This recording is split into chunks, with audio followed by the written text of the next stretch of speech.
La République populaire de Chine a 70 ans cette année, vieille pour un être humain, mais jeune pour un pays.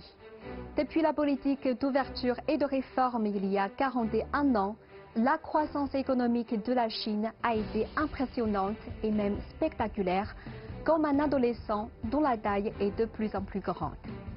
Aujourd'hui, ce garçon est plus âgé, sa taille augmente moins rapidement, mais il est de plus en plus robuste, comme l'économie chinoise, dont la croissance ralentit un petit peu, mais la qualité s'améliore significativement. Si l'on choisit un mot-clé pour définir la croissance économique de la Chine 2019, ça devrait être le mot stabilité. Regardons quelques chiffres. Lors des 3 premiers trimestres de 2019, le PIB de la Chine a cru de 6,2%. Cette croissance est toujours la plus importante au sein des économies principales du monde. Côté emploi, lors des 10 premiers mois, à peu près 12 millions de nouveaux emplois ont été créés, dépassant déjà l'objectif fixé au début d'année, 11 millions. Il ne faut pas oublier les exportations et importations.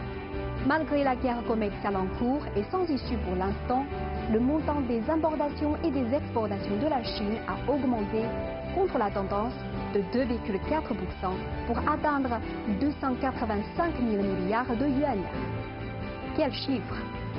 Et un autre secteur incontournable, la consommation.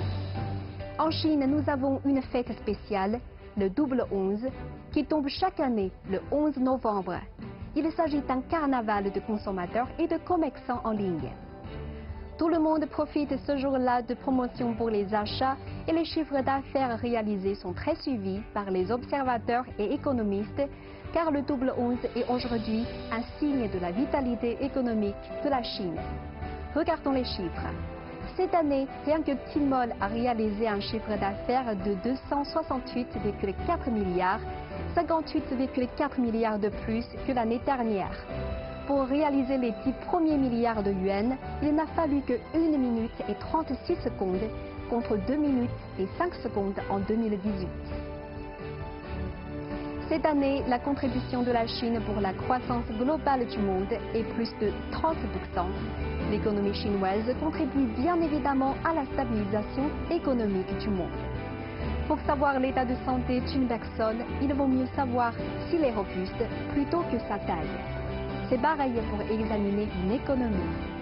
Une croissance raisonnable plus une qualité toujours meilleure pour une économie saine et durable. Ça, c'est le cas pour la croissance économique de la Chine en 2019. On a toutes les raisons d'être optimiste.